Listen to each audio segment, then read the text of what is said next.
Hello, Jamal. Hi, Peter. Hello, hello. Oh my goodness. How are you doing? Hi, good.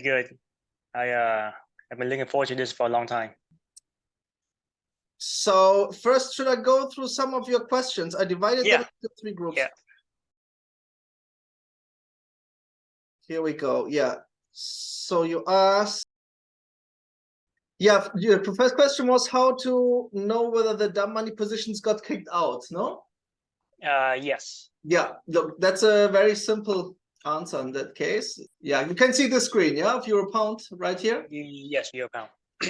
And now in a second, you will also see euro dollar. So to answer that question, Peter, it's very simple. You see this upper histogram here, yeah? This one. This one shows you the current money positions, like all the money positions which are still in the market as we speak. Yeah? Okay. This second histogram shows you the current money positions plus the historical ones. So including the ones which are not in the market anymore because they got kicked out and stop hunted and so on. Yeah? Okay. Look, so straight away what you can see is, look, that here, for example, those green bars, we had some longies in the market, but they are not there anymore. You see, with the down move, they got kicked out. Can you see it? Okay. And here again, you see with longies, they tried to buy a break out to the upside, but the algos pushed the market down against them. So they're kicked out. So they're not anymore shown in the current histogram, but you can still see them in the current plus historical. You see? Okay. That's why we designed it that way, so that you can see like who's still in the market right now, but also who was in the market and who's not there anymore. You understand? When you say right now, when you say in the past, how long ago? Well, literally at those timestamps. So I mean, so if the green bars here, they occurred down here on the time scale. You understand? Okay. So to summarize, the y-axis shows you at which points in time they entered. Yeah. Yeah. And here on the y-axis, you see who is currently in the market at which prices. So for example, these shorties here, you see, the ones who sold and got hunted, these are the ones who are still in the market right now, but they're in drawdown already, as you can see, yeah? Yeah. So that means that, for example, look, we had these shorties in euro dollar, which is why they went up now, yeah? With the there was a comment, and then we had the dumb money sellers in the market in euro dollar, the red bars. So boom, the algo saw that and immediately pushed euro dollar up against them, yeah? Yeah. In the last hour. But you can see as we speak, those shorties are still in the market, even though they are already in a loss. You see, they are these guys. You see those ones here who are short, the red bars. Okay. So they're sold at this level. Look, the price went up against them. So this is a drawdown right now. The price is above their entry positions, and they didn't close the position yet. So they have open short positions in drawdown. Okay. Yeah? Yeah. Now, once let's say these guys either close in a loss or euro dollar goes up again and kicks them out and takes stops, then they will disappear from this upper histogram, but you can still see them in this lower histogram. Oh, okay. Yeah? Yeah. So that means in a nutshell, Peter, that of course what's important first and foremost is the current one, like what you see in this histogram and on the y-axis, because these are literally the current positions as we speak. So they're getting priced in. Look, right now as we speak, the algos are taking the short-term stops of the longies, you see, but they will make sure that they don't go down here, because then those shorties get into profit. Yeah. You understand? So they would most likely keep going up to take those stops out, and then when those guys get kicked out, then they start going down. That's true. I mean, just like literally 15, 20 minutes ago, there was nice stops above the high, and they just took them, and then I saw that actually. You saw that, no? So yeah. But look, in terms of actual support resistance, Peter, this is actual support, because it's the dumb money shorties. Yeah. So you can already see from this example alone that, so when people talk about support and resistance, does it exist? Well, yeah, it exists in terms of the dumb money positions. You see, like, it's a very important also to pay attention to the scale. You see the 63s, 84 and all that. Okay. Yeah. So it's important to understand that, look, obviously, as we speak, some shorties just have left the market because they got kicked out. So we had 84 on the scale. Now it's only 63. So that's why the upper histogram, because it scales, is lower. So part of the shorties which were in the market just already got kicked out, but you still have most of those 84 left, you see, in the market. You understand? Okay. So that's why it's always important also to look at the y-axis here, because here you see the current positions with their respective entry price. Yeah. Yes. Look, let me actually wait. Look, I can make a screenshot and mark it, so that's really clear, because it's quite important, that one. So let's look at this here. I think a lot of people ask about that on the yeah, forum. absolutely. Yeah, for sure. I understand. So let me show that here in more detail. Look, so from the y-axis, you see this is very important here. That's also why in the new version, you see they're a bit thicker than before. You see those positions. Those will be the bigger positions. Yeah, the 1, 2, 3, the bigger ones. You see them? Yeah. This is very important, because that's actually, you know, like where, like at which price levels, whenever at which points in time these positions came in, this shows you at which price levels these positions are caught. You see? That come up to my my second question about Yeah. intraday trading. Like what are your criteria for entry and yeah, exit? I get exit already, but yeah, I guess for more of entries. sure. Because I like to day trade, just take day trades within the day, and that's it. Absolutely. You know, did you watch this video, Peter? This one, yeah, I watch them all. Yeah. Great. So look what I did, Peter, in order to answer this question for you. I went through my trade collection and I looked for examples for each of those. Okay. Okay. So to be really precise in my answer, maybe we just start with that. So yeah.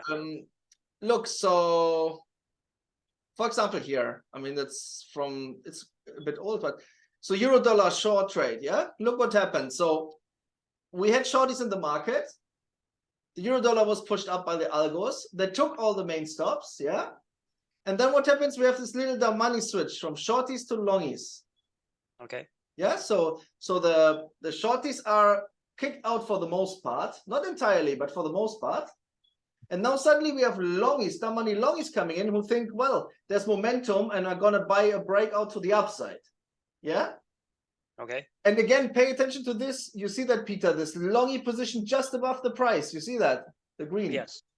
That shows you that, look, right above the price, there are those long positions. So the algos are not keen on letting the price go up, because if they would let the price go up, those longies would win, isn't it? Yeah. You see? So, and look at this down here. We have a medium-term stop of the longies right below the price at the low. You see the orange line? Yes. So think about it, Peter.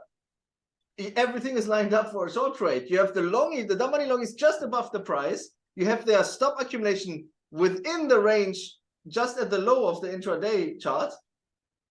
And so, you know, the move is exhausted. So of course you can short down towards here, isn't it? Yeah. And you see the price came down as expected. Boom, takes out this inner range medium-term stop. Yeah, there you take profit. It's no rocket science, is it? Look, there are different types of setups, yeah? So this, for example, is, I would call like an inner range medium-term stop run. Because look, it's like, it's a trade towards the medium-term stop within the range, yeah? Okay, but within that current candle, where would you take that entry? Just like right there? Yeah, I mean, in this case, look, this was an at-market trade. So it was not done with a limit or anything. Look, I mean, because right now at this point in time, above the price there all this long is, you know, you can sell at market. Because look, you see the small medium-term stop above the price, yeah? Yeah. In the worst case, it goes up and takes that one and then turns down, isn't it? Yeah. Which happens sometimes. But, you know, look, you can try to leave a sell limit at the upper stop, but then you don't get, maybe you don't get filled, you know. And since this is quite close, why not this one sell at market? You know, it's, I mean, here everything is pretty aligned here. Look, you have even some short-term stops to the medium-term stop on the way. So look, so you would sit there and wait until you see that everything is aligned, and you take it at market? Yes, you can either do that, or alternatively, if you see something is cooking up, sometimes you can also, you know, trade via limit. And for example, look, so this is an inner range medium-term stop run. Yeah, so I'll show you another setup, post-stop hunt, like here. Yeah. This is another setup. So there's a situation where we have the stop run. The stop run already happened. The stops got taken, yeah?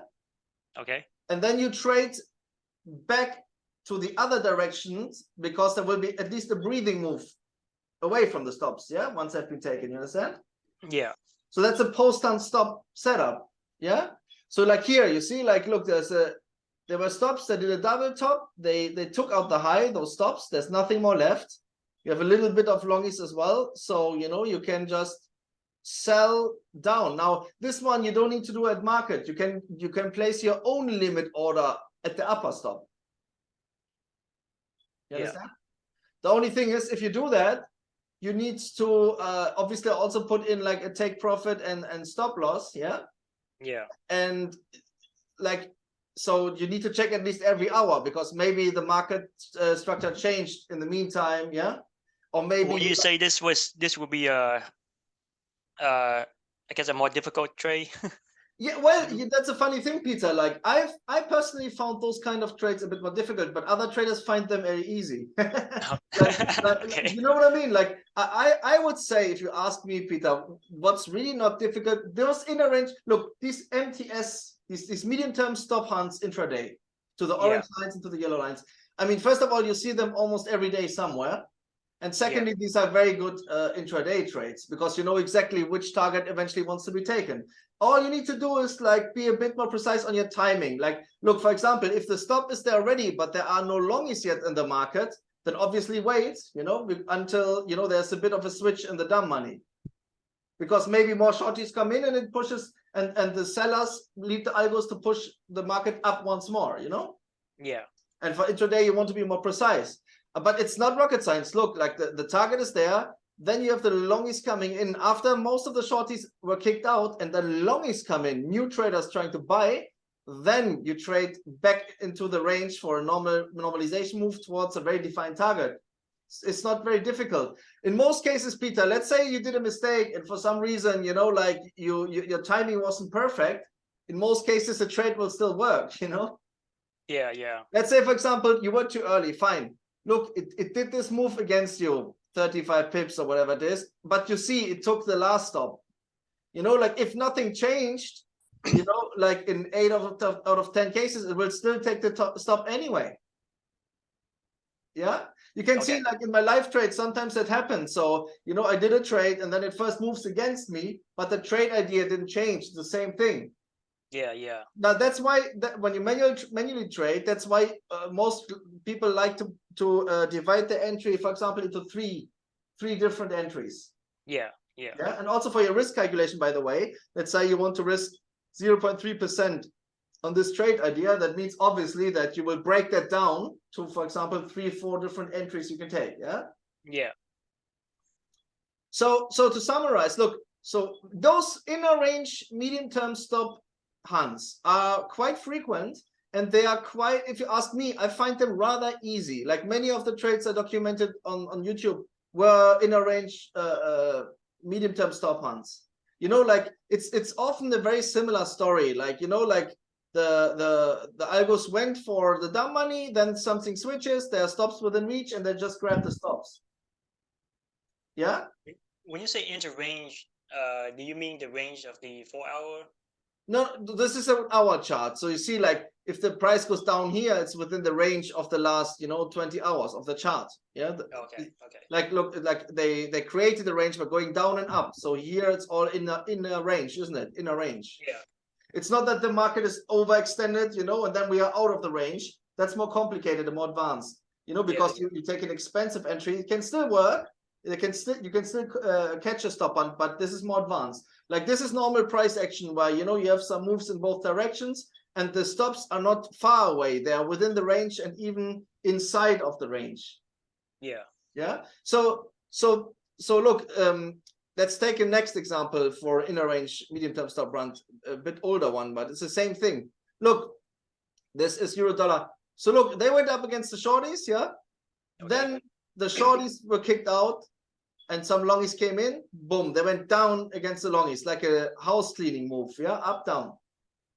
So they kicked out most shorties, they kicked out most longies. Now the price look is pretty much in the middle of the range. You see, Yeah. here's a low, here's a high. And look, now I see this medium-term stop above the price, the yellow line. Okay. So it's again an inner range medium-term stop hunt, isn't it? Okay. Yeah. So look, to buy and take profit at this stop seems reasonable, isn't it? Yeah. Like look, before, like in the last example, we had a nice you remember for the short trade, we had a nice longy nest above the price. Now here, it could be, for example, that there's a bit of a down move first. Yeah, it's possible. That's why, you know, it can happen. But even if it does it, you see, in the next 10, 20, 30 hours, it's highly likely that they will, regardless, go up and take at least this one. Yeah. Yeah. So, and look, I can even do a cheap entry. Like you see, like in terms of the range, it's quite a cheap entry, isn't it? I'm not entering on the high. I'm entering in the middle of the range towards the middle, towards an inner range medium-term stop. Okay. Yeah. Boom, you see? Not difficult, is it? How does the histogram come in play when on this trade? Yeah, that's a good question. So in this particular example, yes, you see that there are still longies in there from like 2 sessions. Sorry, shorties in there from Shorties, like 2 sessions ago. The red bars, yeah. Yeah.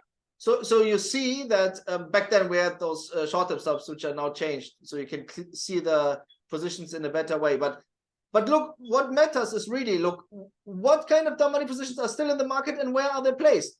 You see those shorties, they try to sell down here. Okay. So they are below our price entry. You see that? So that means that by doing this inner range move, Peter, the smart money algos make sure that more of them get kicked out because they want to get rid of them. Yeah. You see? So by taking this inner range stop, and look, it's quite long, it's quite important.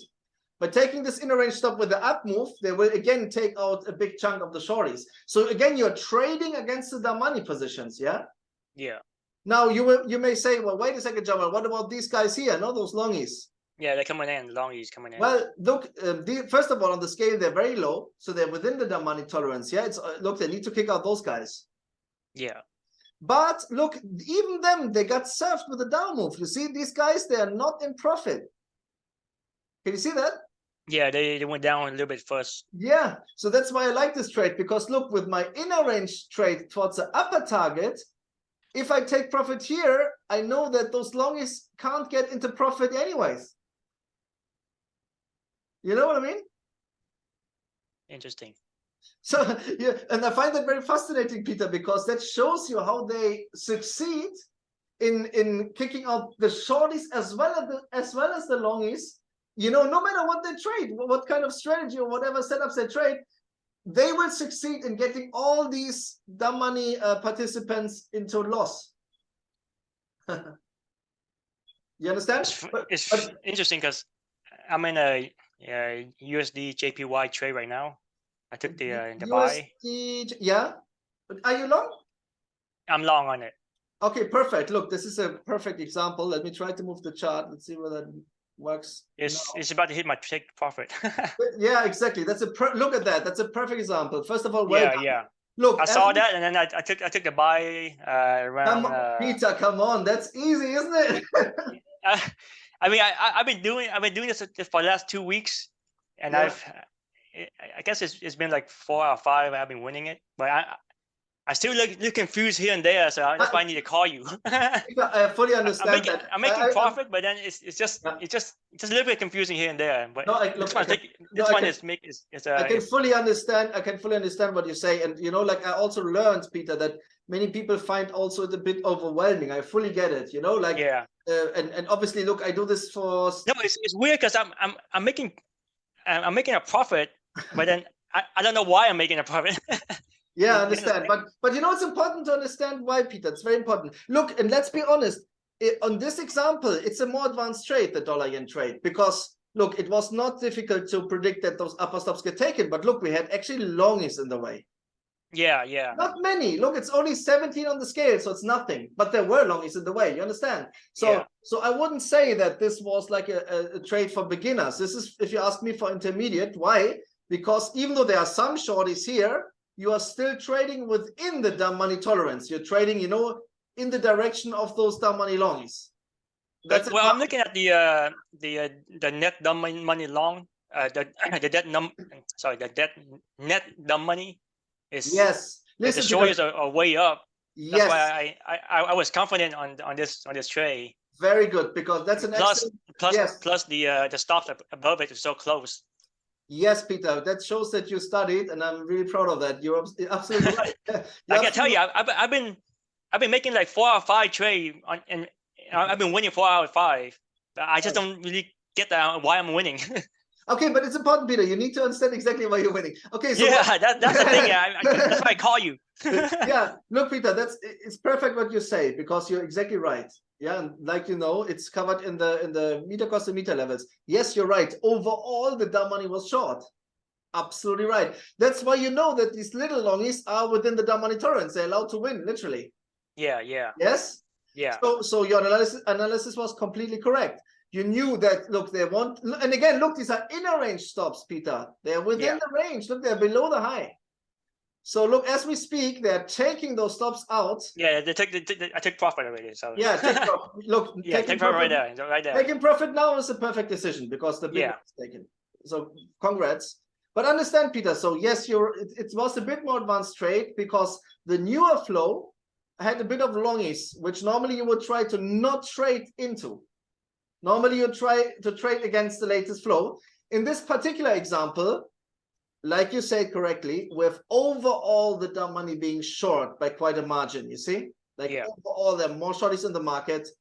Those stops are large and within the range, so of course they want them. And this, by the way, Peter, is why those little longies are allowed to win. These are the situations where the dumb money is allowed to win a little bit. Yeah, okay. So that's the dumb money tolerance. And look, obviously, this is an advanced trade. That's why, you know, I don't want to confuse anyone, you know, like because yes, it's easy to trade towards a target, but it's not easy to see that the latest bars were actually some longies, even they are low on the scale. Yeah. Yeah. Because guess what, Peter? What you could have done alternatively is, for example, place a limit to buy below those counter stops, hoping that, you know, like they're going to price them in at least with a small move, and you get filled at an awesome price. Yeah. Yeah, that's another alternative. Yeah. But at this particular example, because, you know, you see it's a bit of like a grail pattern, and, you know, those stops are literally like where you want them to be. Yeah. You know what I mean? But look, Peter, some people, they just do this stuff intuitively. But I think in general, Peter, it's good to try to understand all these details. Yeah. Yeah. It's not rocket science. It's not too much. Look, don't you think that it's quite clear now, considering that, look, these are not many longies, bro. These are very few. Yeah. And look, the shorties were already in profit. Look at that. Yeah, they were in profit, and they got kicked out. So come on, you know, like shorties. So overall, you have more shorties. Shorties got a bit into profit. You have like a retest of the low, and you have some shorties. So of course, those small longies are allowed to win just because they want those stops, the whole stop count. But as I said, Peter, I would identify this as an inner range MTS setup, but advanced. This is not for beginners, because beginners should stick to only trade against the dumb money flow. Okay. Oh, so about the histogram, how big should we wait for it to come up? As a general rule, you know, if you have like above 30, that's something you should consider. Okay. Like something. Are they all the same for all the pairs? Pretty much, yes. Pretty much. Less slight differences, but so okay. But that was also one of your questions. Should elaborate, Peter? Yeah. So look, because you asked how long should we take into account the past dumb money positions? No. Yeah. Look, the answer is simple, Peter. First and foremost, it's about, of course, the current money positions. It doesn't really matter that much when they came in. If you know, even from 3 days ago, we still have sticky shorties, they will get served, isn't it? Yeah. So the newer money flow is always something to consider, but just because something is 3 days old doesn't matter, it's irrelevant. Like, obviously, if you have old shorties plus new shorties, you know, that together shows you that the market will go up, because we have some shorties already in the market, and now while you look at the screen in the last 2-3 hours, more shorties came in. Yeah. Yeah. Yeah. So that's obviously like something to consider. And what happens in that case is, Peter, the net money line will do an upslope, a kink up. It's going up. That's why it's so important, that indicator, because it shows you overall, you know, what are we talking overall? Yeah. And it's very precise, as you know, like it literally shows you like when, you know, stuff is going to cook and when it's going to happen. But always look at all of this together. Yeah. Look at, okay, what are the last few hours? What are the last days? What do I have in the market? Where are they on the y-axis? And overall, what do I have? Now, if things are very unbiased, yeah, then obviously stay away. Like if there are some longies, some shorties, and it's mixed and there's no bias, stay away. Yeah. Yeah. Don't. That's an important thing, Peter. That's something many people don't understand. And I should actually make a separate video about this. We do not use a rule of thumb principle. That means we are not saying, oh, they're roughly more longies and shorties, and now we sell. Because most of the time it goes the other way. Because if there's only a small difference, a small bias, often it's within the money tolerance. You understand? So we don't do that. We only trade clear setups. We're not saying, you know, I compare the shorties and longies. Oh, they're a bit more longies. It's going to go down. It won't. Yeah, I mean, I try to look at all the different indicators and just to see if they kind of lined up. Yes, that's exactly what you should do, really. You know, like, and look, we're not talking about that much information either. You know, like that's why I put all this visually into a way which hopefully, you know, allows you to, after a few weeks of practice, to quickly see, this, look, as we speak now, you see, Peter, they're gonna go for this medium-term stop here. They already are taking those short-term stops. You see? Yeah, I just took profit at the big one. Yeah, that was very good, because, you know, of course they can overshoot a little, but as you can see, we have now more longies trying to enter. So, you know, boom, look at that. Boom, yeah. You see, boom. So, you know, this trade is over. Yeah. You know, by the way, like, it's important for many people, like, obviously don't scalp the last bit. You need to have caught it here like you did. Yeah, so well done. Yeah. Look, sometimes you can predict moves. It doesn't mean that you should take the trade. Yeah, that's important also. Yeah. Look, some people think, oh, look, I buy now and I take my profit here, the next little stop. Well, think about it. If it does a pullback against you, what is your wait? Exactly. What's your risk reward? You know what I mean? If the risk reward is too much out of whack, skip it. Yeah. Actually, because sometimes like I see that it barely it doesn't take it, and then it just goes straight down for like hours and hours. And then it takes it like the next day. Yes, you're absolutely right. And I've defined that also as, you know, like sometimes we see a really nasty move, like there's a big target, and then just a few pips before the main target, they do a complete reversal in the other way, no? Just like actually the pound dollar on the news, like it kissed it didn't touch it, and then there was big stuff up top, and then I thought it was gonna go hit it, but then it didn't. It went all the way down first. Brother, look, we can already predict that pound dollar is gonna take this stop. Yeah. You see that? Look, we have longies in the market. Yes. Yeah. We have the medium-term stop here. They're gonna go and take it. You understand? So people who caught the trade earlier, you know, they will take profit a spread above here. Yeah. Just above the shorties. You know what I mean? So, but okay, now like little exercise for you, Peter. What don't you like so much about this situation here in pound dollar right now? Just like, what's a minus on your checklist? to go down, to sell it. Yeah, like in general. Look, I mean, you can. It's obvious that. Well, the net dumb money is yes. short. That's good. Exactly. This is not great, is it? Yeah. Because that shows us somehow I always look at that first, like what is there's too many shorties in, but why am I going to try to sell this into the shorties? Exactly. That's a very good mindset, because look at that. We don't have a dominance of either longies or shorties. What does that mean, Peter? That means the dumb money tolerance is high. Yeah. Yeah. That means that, look, all these positions around the price, they can all win, no problem. They can go 40 pips up or down in an instant. Yeah. Yeah. Yeah. Like those guys, that this doesn't matter. However, in that particular case, look, we see that, okay, that's a very good point. We should go a bit into it.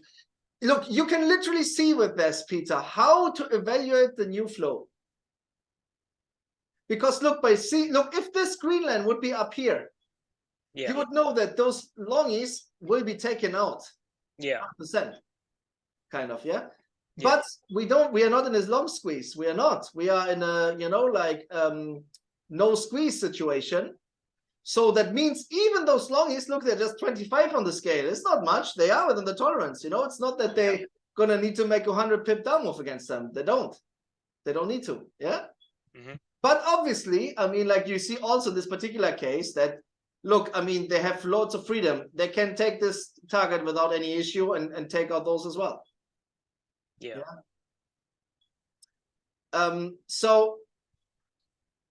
So yeah, well, we have some good examples right now. I'm happy about that. Like the coolest thing is always to show stuff real life while stuff is ticking, isn't it? That and the stops of tops are so big. That's why I didn't take that trade, the GU trade. You're absolutely right. You're absolutely right. Like exactly when the price is here, in that case, you could already see both stops on both sides. Yeah, yeah. When it was up top, it was it was close, but then when I thought it was gonna go up, but then the net money and everything, that's why I didn't take that one. You're absolutely right, Peter. Yeah. Okay. I mean, look, we have 3 big stops at the high. Yeah. Like that's a reason why you're not keen on selling away. 100%. That's very good. I can see that you studied, bro. Happy about that. You're right. So look, Peter, that's very important. So whatever is on the minus list, and in this case here, this is a big minus. If you want to sell. Yeah. Let's be clear.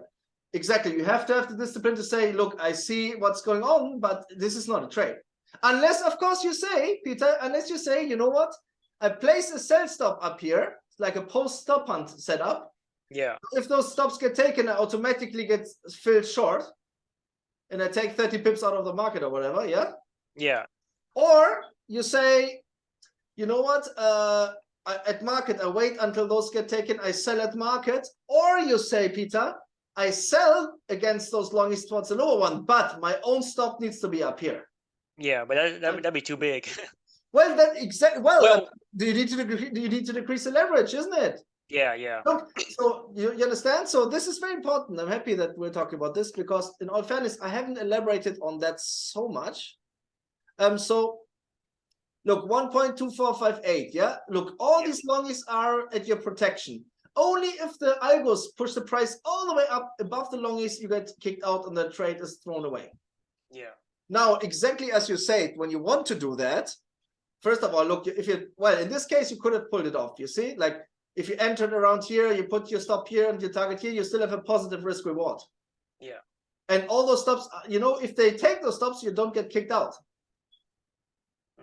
Yeah. But again, Peter, this is advanced trade. Yeah, yeah. You understand? I mean, you're not a beginner trader. That's why I want to elaborate on it. But for example, you traders just stay away and watch, like if you're intermediate and you say, you know what, look, I put my own stop here. Let them take those stops. I don't care.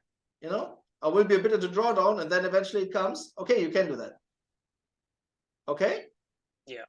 So you see how powerful the market causality is. It shows you where you should put your own protection, where you should put your target, and when you should enter, literally. Come on, this powerful stuff, isn't it? Oh, so about when we enter, when do you trade? Like, oh yes, so you asked me, are there any preferable sessions or times during the day? No? Yeah, like New York Open or London Open. Listen, Peter, not really. The thing is going on 24/7, and I can tell you that's why a few years ago I burned myself out. I burned myself out. I was trading until 3, 4 o'clock at night. Yeah, you know. I mean, yeah, because the way that you trading, you can enter any time, so it's. Yes, and you know, I did, between you and me, I did a mistake because, you know, I didn't take care of my balance, you know, and I was so excited, and I stayed, you know, at my trading desk until late at night, you know, because stuff was going on. That's, look, I mean, for manual trading, Peter, there are limitations. No, we can't be awake 24/7, really. Yeah, you know, correct. Like, and you know, that means that, I mean, depending also on your time zone, just, you know, like, look, you are in America, no? So it's like at 3:30 when you I can only I trade in New York Open. Yeah, perfect. I mean, like, you know, just make sure that, you know, like on average you get you know, enough sleep, and you try to minimize the screen time to avoid burning out. But in terms of times, you can trade, you know, around those times there's always action. Like even that's the thing, you know, and that's something also which changed, Peter, in the last years. The Albus love to trade around the clock, you know. Sometimes you see our time zone late at night, some really beautiful stop hunts. Yeah. Like, it's not anymore like it used to be, where, you know, the market goes completely flat, you know, during the night. Not really. Like, of course, there are flat periods in between, but as you know, sometimes they come on a Monday during European hours. Yeah. The market goes flat on Friday. So the answer to that is not really. It's not that there are like, you know, like preferable times or hours during the day where, you know, it's better to trade. Not really. Especially if you look at all the markets, you know, sometimes you find an Asian pair and a yen pair, and, you know, you catch a good move. And sometimes, you know, like, obviously, that's another thing. Sorry for talking so much, but yeah, you take into account the news announcements, no, because that can be important. Yeah. So if you know that unemployment gets published at 3 o'clock, of course, pay attention to that, no? Oh, yeah. So about the pound dollar news, I think yesterday. Yeah. No, not yesterday. 2 days ago. Like, it went before the news. I saw like all these stuffs up top, like just a lot of stuff, and then after the news, it just went straight up. Yeah. Did you take that trade? I saw your video on it, but I don't know if you took it. Yeah, that's what you mean. Oh yeah, that was quite a setup, you know, Peter. That was. I saw it. I was almost gonna just take the buy before the news, but I didn't. Listen, that was a beautiful one, because let me see whether I find it on my system here, because we had massive stops above cable. Yeah, massive stops. Like, it was all up and down, like just massive stops. Look, I think I have it on my phone. Wait, I'll show you. I mean, like, it was like a massive stop cloud, you remember? And then it was, I mean, come on, of course they're going to take it. Here I have it. Look, Peter. Let me show people that. Can you see this yellow package? Yeah. We had massive stops above cable, so it was clear that they're going to take it. You know, of course, you can buy towards it. Look at that. And I made a video, you remember, around here, where you can see how these got taken? But so you took that trade before the news? Yes, I did. Okay. So, you know, that's one thing I was afraid of. I thought it was gonna like whip down and then go up, because I had a buy limit on the bottom. Okay, that's fair enough. Yeah, just in case it goes down and then goes up. Yeah, it just went straight up. Yeah, but that's perfectly fine. You know, like, look, obviously I do this since years, so I have loads of screen time. So of course I do more advanced things. That includes, for example, trading sometimes before the news. But I adjust my leverage, you know, Peter. I put the leverage down. Yeah. I know that news can have crazy moves, you know, so it's not that I'm going all in on this, you know. Yeah, of course. But I mean, this was a great setup. Look, I knew from that chart alone, Peter, I knew that even if the news are the wrong way, they will still take one, you know. Yeah. So that's a great risk return, you know, like. Because it's just so weird, like 2-3 minutes before the news, all your stuff came up. It's like, what the? Oh, beautiful. And did you see, Peter, how they abuse those news just to take all those stops? That's. Yeah. Did you see how they exactly went down from the upper stop again? Yeah. They stopped at the upper stop and then went all the way down. I mean, come on, you didn't take the last one. Isn't that precise? I mean, what else you want me to do? Yeah. You know what I mean? So I mean, like in terms of technology, come on, this is precise. Like all you need to focus on is just like your implementation, really, you know, and sticking to. But look, again, good that we talk about it, Peter, because again, beginners, if this gets watched by beginners, do not do that, okay? Do not trade before, before news announcements, okay? This is like something if you experience, if you know, if you have enough screen time and you put down your leverage and all that. It's not, oh, I now do it myself. Don't. Because as you know, maybe, you know, there's a big deviation towards the other side and then do a nasty counter move. Yeah. That's important.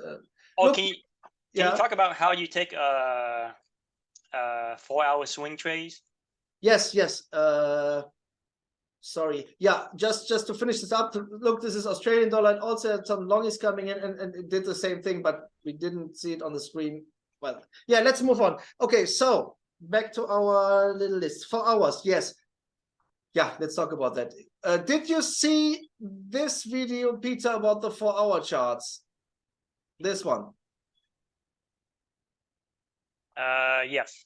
Yeah. So okay, so let me elaborate on this. So there's a particular thing with 4-hour charts, and look, in general, the markets are fractal. Yeah, that means if we zoom in or zoom out, the principles are exactly the same. Even the price action is very similar, no? And remember, like the positions are there whether you zoom in or out. The stops are there whether you zoom in or out. They don't change, you know? So that's what drives the market. However, having said that, you can see that on the 4-hour chart in particular, there's a certain mean reversion dynamic. Like there's this channel, and the price has a tendency to do a bit of ping pong back and forth. And the reason for that is that, as I wrote it here, you see blocking position bars and fueling position bars. Like what happens, of course, it's always a repetition of the same things, Peter. Like let's say the market goes down, and kills all the longies. At some point, the dumb money just goes short. They can't stand it anymore. They think, oh, there's the momentum to the downside, I sell. I don't care if it's expensive, I sell into the market. Because apparently the market wants to go down. What happens then, Peter? If too many dumb money participants go short, there's a proper up move, isn't it? Yeah. Like here in this example, you could call them blocking position bars because they are blocking the way down. And we come now to concise trade examples as well. I'll show you in a second. Because, you know, like eventually there's always a dumb money switch. You know, like first of all, the dumb money positions which were in the market, they get kicked out. You know, they get reduced. Some get stop hunted, some get margin calls, some, you know, get too high drawdowns, some get out at loss, you know, some pull their stops closer and get kicked out, you know, all these things. Some increase and make their problems worse. But eventually the dumb money switches and then the price switches to the other side. Now you see that on the 4-hour chart, I have this channel on. I took off all statistical indicators except that. No, like look, let me show you a forward chart of Australian dollar. You see that? Can you see that? Okay. So you see those blue lines, this channel. I posted the indicator on the forum. You can download it there. This one is a normal statistical indicator, the blue channel. Yeah, it's called NEZ. So look at that. You see, it has a tendency to move back towards the mean. Boom. You see, boom, boom, boom. Can you see that? Yeah. That means whenever the price approaches those lines, you should be very aware of any dumb money switches. So like now, a lot of longies are going in. Yes. So there's no dumb money. It'll probably push them down more. Exactly. They'll probably go down here. No, but we can already say where it will go. Look at this. They will go here. You see those shorties? Here. Yeah. 0.669. We already know, Peter, that it's highly likely they're going to push Aussie further down against the longies. And we know with a 90% probability that they're going to make a pullback around the 0.669 because here are some shorties. Yeah. You understand that? So they don't want to let them win. Exactly. And look, this is a good example. Look, we have a low here from like, you know, at the beginning of December.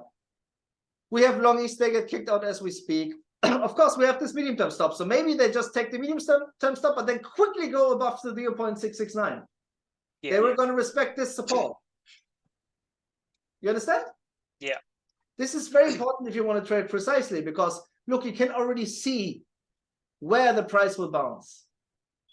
Just because these are shorties which are already in the market. And look, they have been in loss so long. Now the price returns, but the smart money, I was going to make sure that these guys can't just leave. You get it? Yeah. That's how manipulated the market is. Now, allow me to elaborate a little bit on this, because this, look, let's make a screenshot and go through this. This was, I took this screenshot just before we started. You see? Yeah. With the longies in the market, it came down, and now it came all the way down against the longies. You see that? I should have shown that at the beginning. But what I'm saying is, look at that. This is very important because you asked about it precisely. You see that high, yeah? Mm-hmm. Now look at that. Yeah, they took out the high. Okay. Those longies, Peter, they don't come in randomly. What did they see? They saw the high. They saw the breakout. They saw that the high got broken. You see, it got broken, the high. And there's a pullback. So what do? They buy heavily. They think they're buying the dip, and there's going to be a big trend resumption up. Yeah. Yes? Yeah. So remember that all those money positions, they're not random. They're most of the time even driven by a chart pattern. Like here, look, and there are even people who have buy stops to buy, yeah, in the market. They get triggered. The high breaks the high. So what happens? Boom. People will think, come on, I buy the dip. This is an uptrend. You see, I'm going to be in profit. This is like a pullback. Yeah.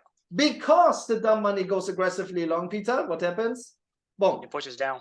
The algos see that, isn't it? Yeah. And they go for them. Boom. Now, this exercise, Peter, and I recommend to do it, especially if you're an intermediate trader. And always look at those different time frames on the MK web and try to think in these terms. Because always, Peter, for any chart, that's basically what's relevant. Look at that. Look at that. Look at this example. It's almost an opposite example here. Look. You see here we're at the lows, yeah? Yeah. Support as here, look at that. Look at that. What did the dumb money think? Oh, there's gonna be, you know, like a breakout of the low to the downside. So I want to sell, isn't it? Yeah, they start coming in. Look at that. They sold the market thinking it's like, again, selling the dip. Like before, just the other way around, yeah? Look. They thought, oh, pullback, and then boom. What happened? Because, do you see the self-fulfilling prophecy? You see it, Peter? Because the dumb money went aggressively short, 70 on the scale, boom, up move. You understand? So all constantly, this manipulation is going on. And that means, like, right now, no matter which chart you use, look, we already saw live. In 3 markets, we saw 3 live stop hunts, didn't we?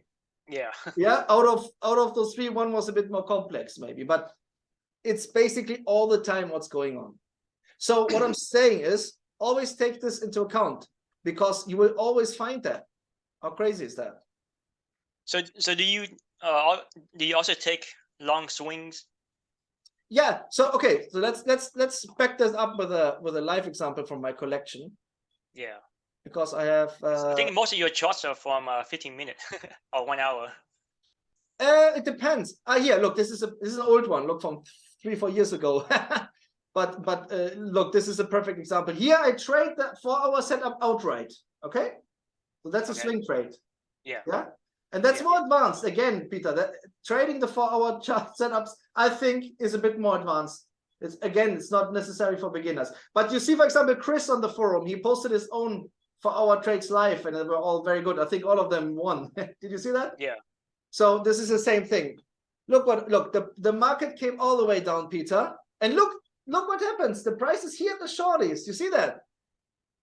Yeah. So it is the situation we predicted when we looked at the 4-hour chart of Aussie just now, the live one. You remember? Yeah, just like it. So the same thing, look, the shorties in Aussie are still far away, but eventually they will be hit, isn't it? Here. Yeah. Now in this trade, I waited until those shorties got kissed. You see? Look, the market came down against the longies, killed all of them, took all the stops. Now it approaches those dumb money shorties. We even have some new shorties in the market. So there's a dumb money switch, as I explained to you just some seconds ago. And we are around the lower band. So of course, dumb money switch plus lower band, plus those positions, plus post stop hunt. Of course, I can trade a 4-hour reversal outright, up. Come on, is that so difficult? It's not, is it? What is it? Do you understand what I'm saying, Peter? Yeah. Look at that. It moved away from those shorties, hardcore, and even took the upper stop almost on the opposite channel, because they needed, first of all, to let the market breathe after this longer move. And secondly, they needed to price in those dumb money shorties. And we had a dumb money switch at the overstretched range. Yeah. Plus some other things like, the shorties got into profit, net dumb money, blah, blah, blah. You see, but the general story is that. Now, obviously, that's on the 4-hour time frame. So this is not scalping. Yeah. But that doesn't come. That doesn't come every day neither. No. Look now. Another example, 2021. Now with the short trade, the same thing. Look at that, Peter. And that's really interesting, because that shows you the whole thing again. And this is advanced in all fairness. Look, Australian dollar, yeah, in October 21. Look, it cleared the high with the stop hunt. You see, longies come in 82 on the scale, so a lot. So what did I do? I sold. Look, I have medium-term stops below the price within the 4-hour range. You see the whole cloud. Yeah. Just above the price, I have longy positions. So the price doesn't want to go up a lot. Otherwise, these longies get into profit. The same we talked before, now just the other way around. Yeah. Yeah. So what happens, bro? Of course, you can sell here. You sell towards the lower targets, away from the longies, against the longies, with a little bit of 4-hour energy, because look, we didn't catch the trade around the band. It already went down, but even within this 4-hour range, we have now a lot of long activity, because again, what happens, Peter? The longest thing, I buy the dip and the thing is going to go up again. Yeah. You get it? Yes. Look how it's not that super complicated, is it? So what happens? Boom. So you wait for the new longest to come in, and then you sold it. Well, those kind of trades, to be honest, look, even if there are news in the way, I may take them outright. Oh, not news. I mean a new longy. Oh yeah, look, you mean those ones? No, the new ones. Yeah. Well, that's a funny thing, and that's why I call. Look, that's great that you say it, because that's what I call your fueling PBs. Yeah. Will be caught because sticky target. So these are fueling PBs. So what's happening is, while they already caught the dumb money positions they want to kill, during that happening, new longies come into the market and buy. So they make actually this move quicker. That's why I call them fuel. So and that's also a fascinating thing, Peter, because you can see how the smart money algos succeed in killing the dumb money positions which are in the market, plus luring the new ones into the market on the side they want to have them. You understand? Yeah. And I find that very fascinating, and because it's also counterintuitive. You think, how is that possible? They can either finish up positions or stops which are on the market, but no, while they are serving the ones which they have called already, they very often, not always, but most of the time, succeed in getting dumb money on the wrong side. You see that?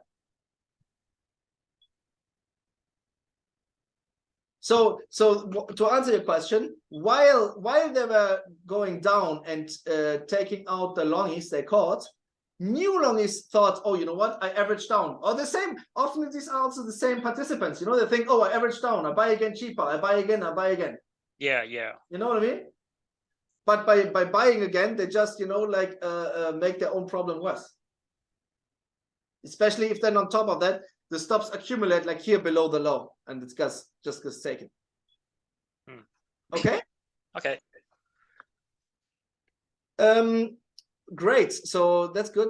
I also wanted to show you, so we went through, in that context, just to finish off that, in general, dumb money switch trades, yeah?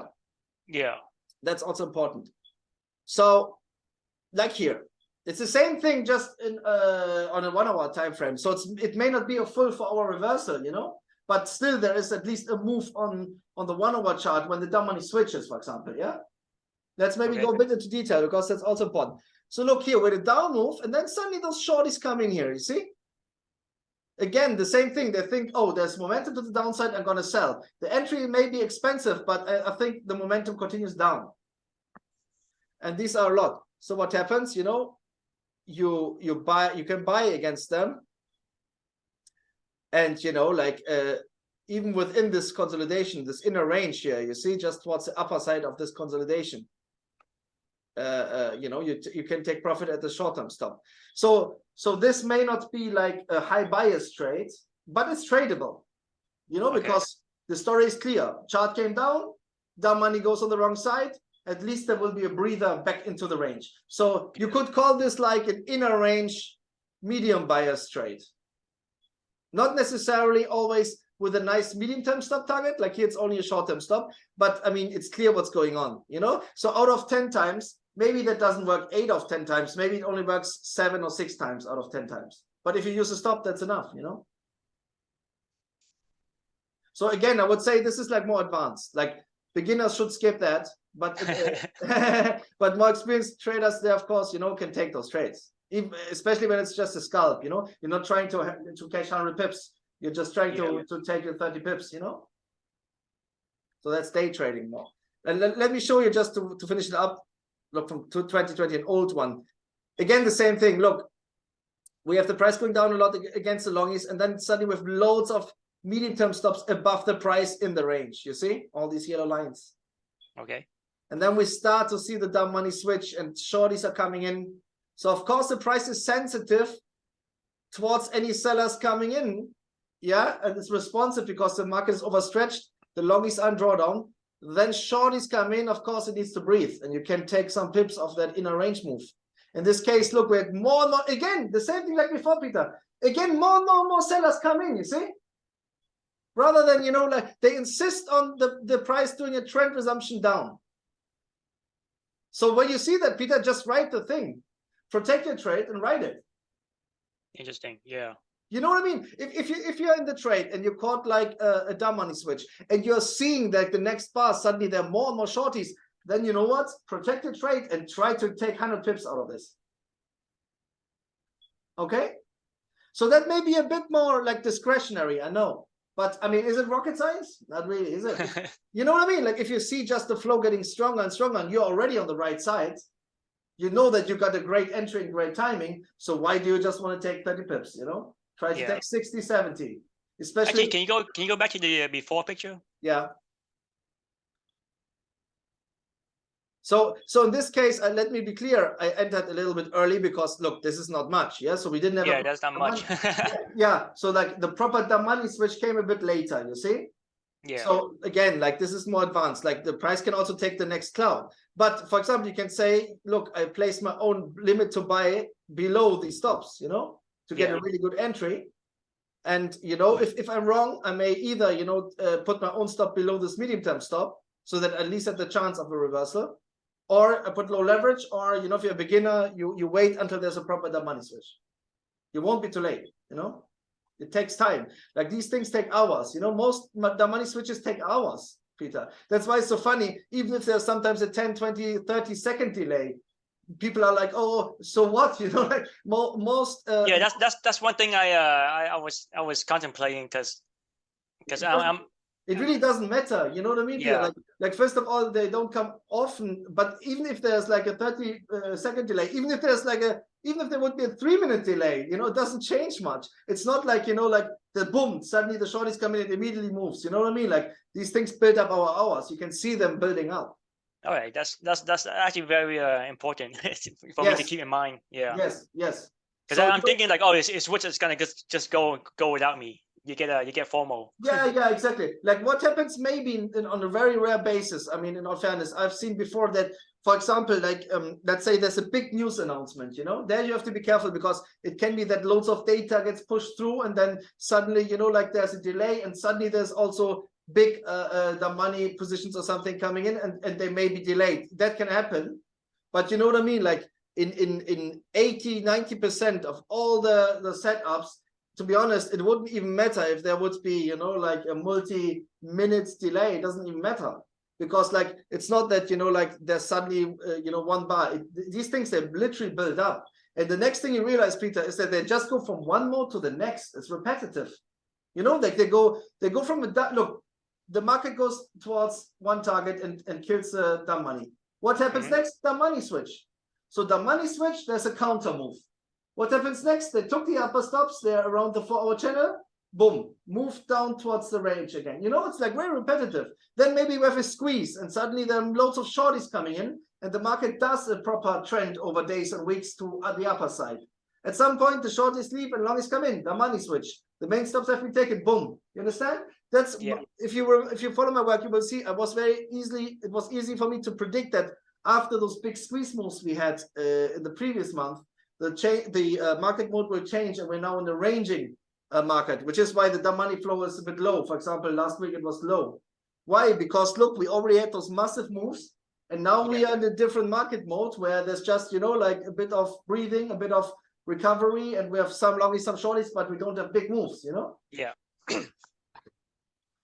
Okay, so to summarize, so we talked about the dumb money switch, we talked about the 4-hour reversals, which you could call swing trades. We talked about the post-stop hunts. We talked about the intraday, so inner range medium-term stop hunts, which are really important for day trading. These are really important.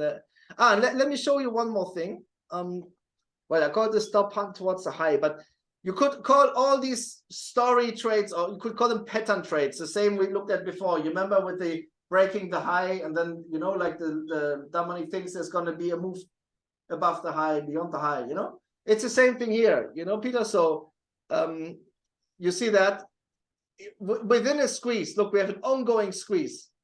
The shorties are all dominating the market. Look, we have dumb money sellers selling every day.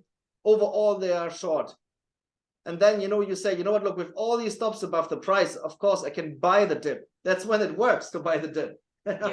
Because the dumb money is short. Look, we have, even within the range, we have nice stops which get to be taken out, short term and medium term. And we have an ongoing squeeze. And below the price, look at that, we have all these shorties. So, of course, you can buy again the dip towards the highs. And if you want to, if you use the stop, you can place your own stop below those short-term stops, below the nest. It's not difficult, is it? Of course, you know, in such a market mode, this is easy money because you can trade expensively and it will work. Look at all the shorties below the price, which are all in drawdown, you see? Of course, they need to finish them up. And in this case, and that's the last scenario which brings us full circle, this is a mode where we get into the out of range setups, and they are more advanced because the market is overstretched, yes?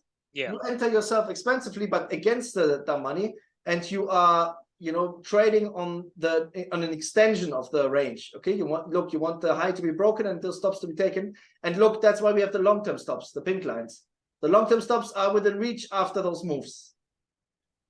So that is perfectly tradable, you know. You can enter, you know where to exit, you know where to place your stop.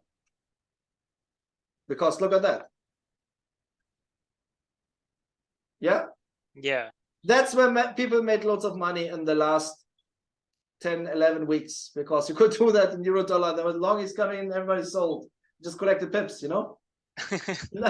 Now we are in a more difficult market phase where you need to be a bit more focused on intraday, yeah? But this will come again, Peter. And when this comes, we're going to pip hard. We're going to collect pips, you know? If this comes next year, you will make lots of money on this. Because all you need to do, once you see the squeeze has started, either just write the whole thing or trade it every day, the same stupid trade. just buy it, keep buying it. Keep buying it. Over days and weeks, Peter, believe it or not. You know, and if you look, maybe you got a bad timing and you may get kicked out. Okay, buy again. You know what I mean?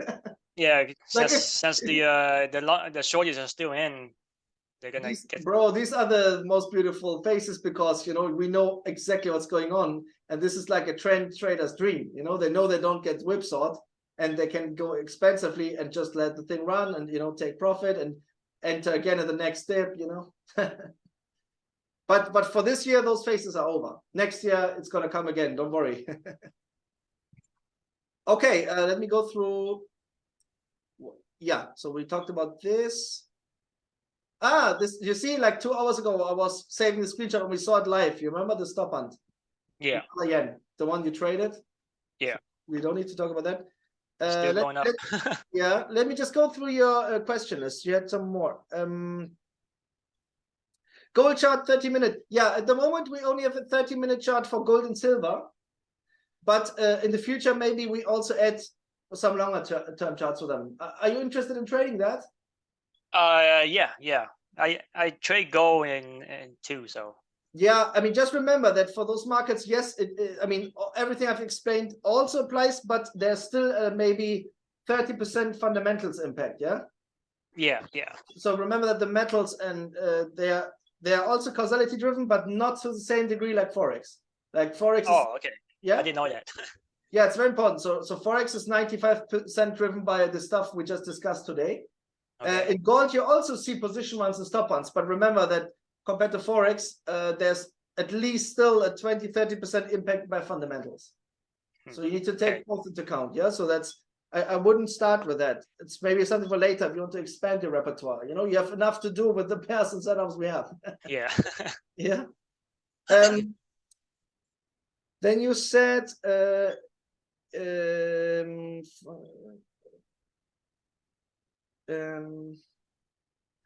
you asked about low causality. No, let's also talk about that. Yeah, look, for example, I show you now pound yen. That's a good example. That's low causality. Look, pound yen, we have mixed our money flow, load our money flow, we have stops on both sides. This is not a trade. Interesting. Yeah. I mean, that shows us nothing. You know, I haven't taken the trade on EJ at all. Yeah, because I can't see anything. I don't know what's going on over there.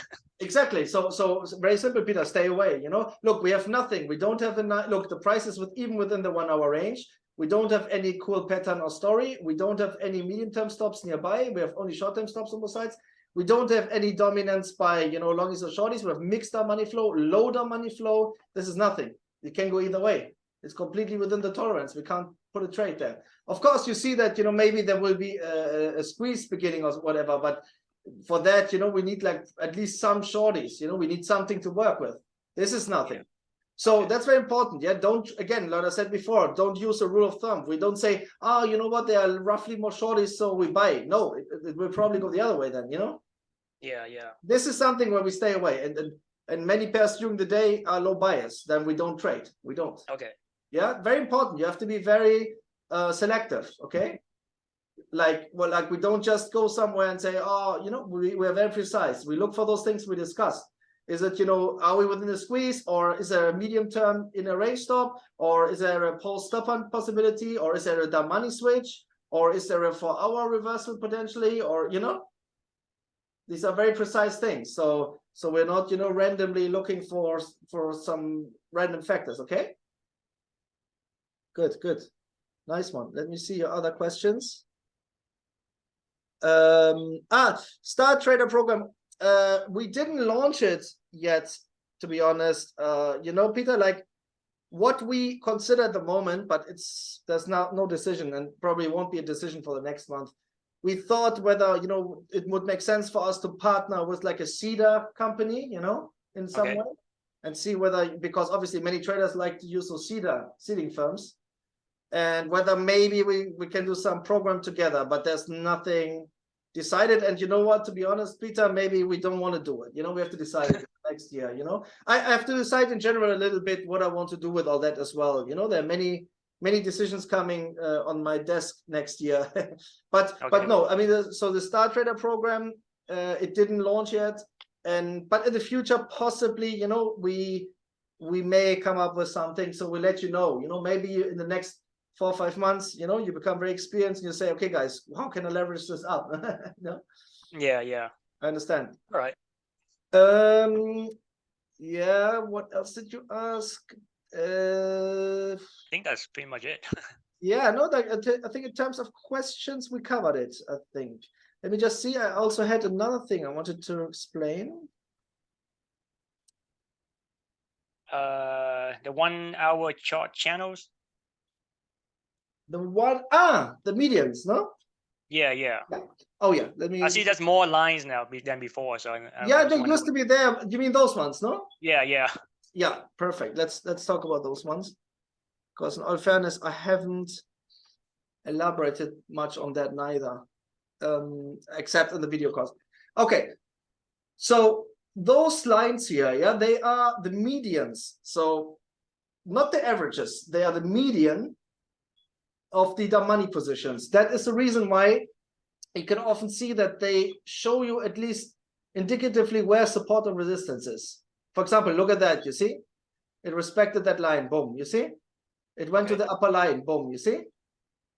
You see, like there's that, oh, here, look, it touched this line, boom, breather. Here, look at that from today. Look, it touched exactly this median and then did a breather. Can you see that? Mm-hmm. So when it are the outer lines more important than the middle lines? Yes. So basically, all of these lines are possibilities for the price to do a pullback and to breathe. Okay. Because how can I say, like in a way, like most of the down money position have been served sufficiently. You understand? So this is additional information which shows you when there can be normal pullbacks where the price just does a normal breathe move.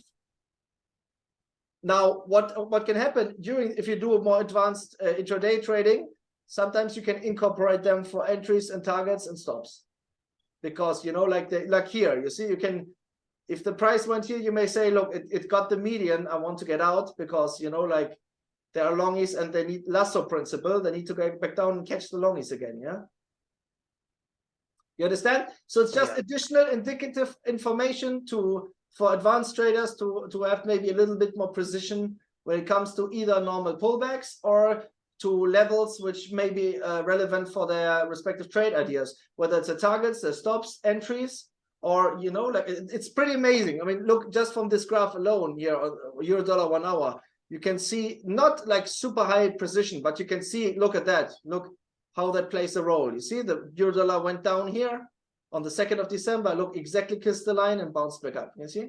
Yeah. Of course, you see like other examples where it's not very pronounced, like here, just a little pullback. It's not very pronounced.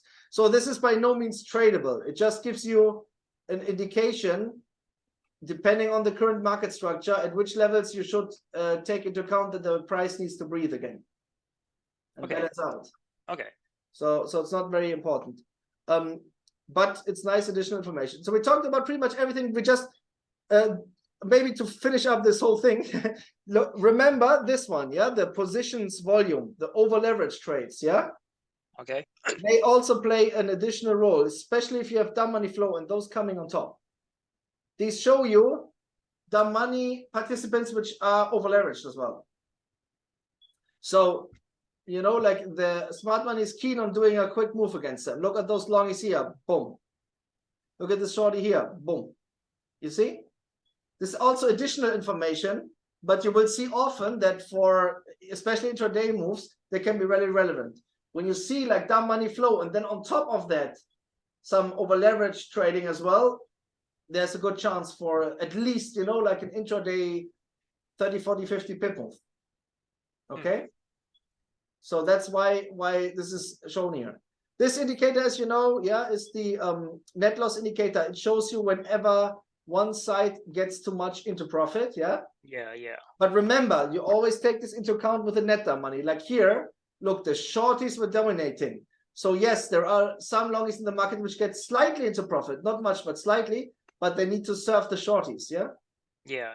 So that's okay. They are within the tolerance. However, there are also times where, for example, the green line is up here, and then the long is at the profit, then you can go for our reversal. Can go down. Yeah. That's the meter levels, which I'm more explain. Then the day chart, as you know, we pay attention to those moving averages, not for crosses, but there the dumb money loves to play stops around them. Yeah. So that's nicely shown there. Here was a bit boring, but even that, look at that, when we had the squeeze move in euro dollar this year, down move, down move, down move. Look at that. You see they cleared the moving averages. Boom. You see? Boom, boom, boom. So all those stops you can see, they were here, and it was not random, because the dumb money thinks by, you know, like placing their own stops above or below those moving averages, that, you know, like that would be a good idea, but that becomes actually the target. Yeah. Yeah. Yeah, nice one, Peter. We went through a lot of stuff. Yeah, I gotta rewatch this again. But yeah, I think it was good to have this discussion, and maybe now things are clearer, no? Yeah, it is. It is. Thank you so much. Perfect. I think, you know, like, so yeah, maybe you want to watch those two videos again, just the this one, because it summarizes what I explained today, like even with paint to make it very simple. You remember? Yeah. That's maybe a good idea to watch that. Here, the dumb money switch. Oh, here, you know, the pattern we discussed, the breaking the high. That's what I showed here. You see, the price breaks the high, shorties come in, and then there's an up move against them. Remember? Yeah. Here, look at that. That's an inner range medium term stop. Yeah, stop hunt. So price in the range, some stops, like we saw live today. Oh man, I love it. Was perfect timing, Peter. It was great. We saw all those stop hunts live. That brought me a lot of joy. That's you know, that's always cool, is to show you the chart how things are working in front of our eyes. Isn't that cool? Exactly. You know, like, and then you get the gist of it. As you can see, there's a certain rhythm to the game. You know, like there are certain like days which are really easy. There are some days which are low bias. Last week we had a lot of low bias days, which was a bit boring, you know, like, but it's no wonder, because before that we had a lot of you're just waiting for the news.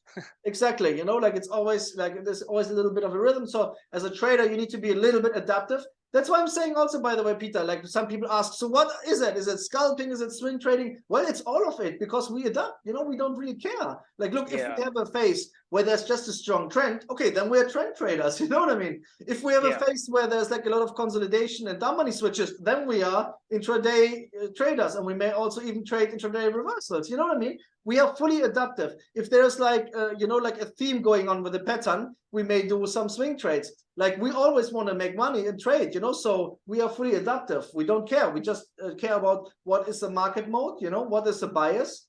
And from a, maybe to finish off the whole thing, from a trading psychology perspective, Peter, of course, you know, like it's important to understand, like a sniper, you know, you wait, and then if you see things developing, you prepare to take your shot. But we are very delicate. We are not Rambos who are just, you know, shooting at everything we see. Like, you know, we had some inexperienced people posting, and you know, they were just looking at charts. Oh, this will happen. Slow down. You know what I mean? Like, we know we know exactly what we do. When we stay within that edge, we're going to achieve a very high win-loss ratio. And, you know, like it all comes down to your risk return, your win-loss ratio, your trade frequency, and, you know, your risk per trade. That's really what all trading comes down to. So, you know, we are very selective. When we need to be aggressive, we are aggressive. When we need to be you know, more conservative, we are more conservative. You know, if we can trade a lot, we trade a lot. If we can't trade a lot, we trade little. We are very adaptive because we see the market structure in front of us. So it's important, you know, to be very, very flexible, and to not say, look, every day I need this pip amount, or that's not how the game works, you know, like then can mess everything up.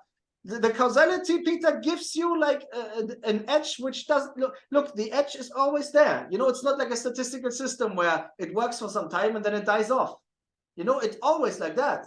All it does is just switching between different market modes, but, you know, like, who cares? You see them.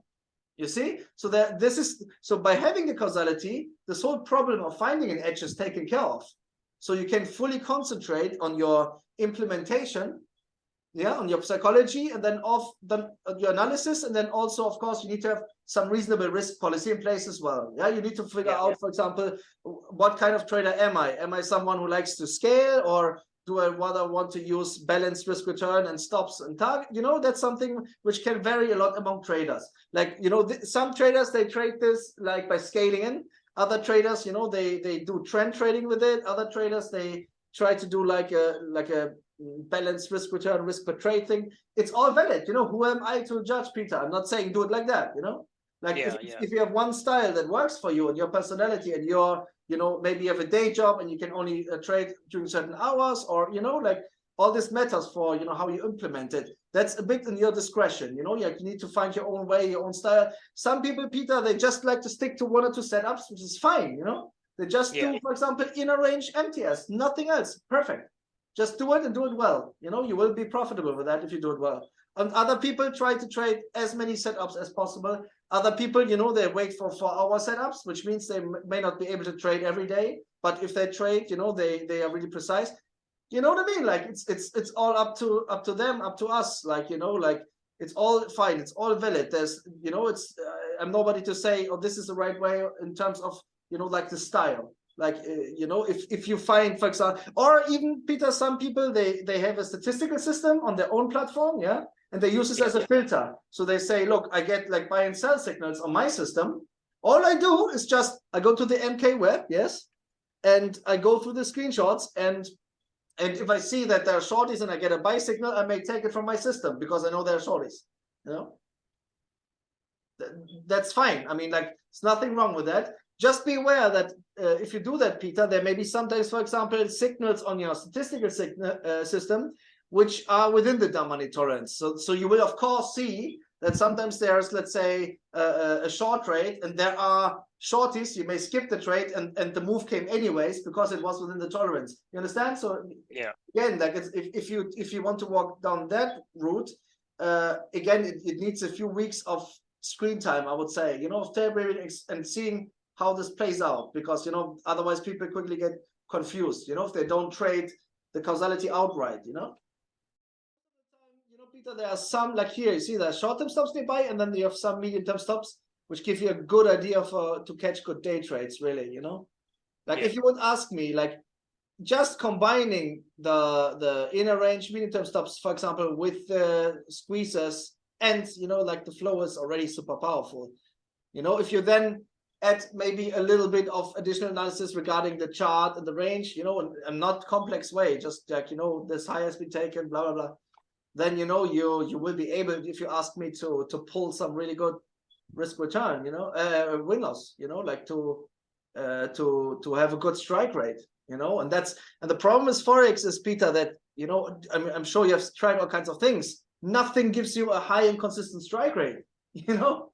So we have to go, why? Because of the market manipulation, Peter. So we have to go through all this stuff, all this technology, you know, all this stuff, just to make sure that we are not, you know, that the game is not completely tilted against us and our probability of success is super low.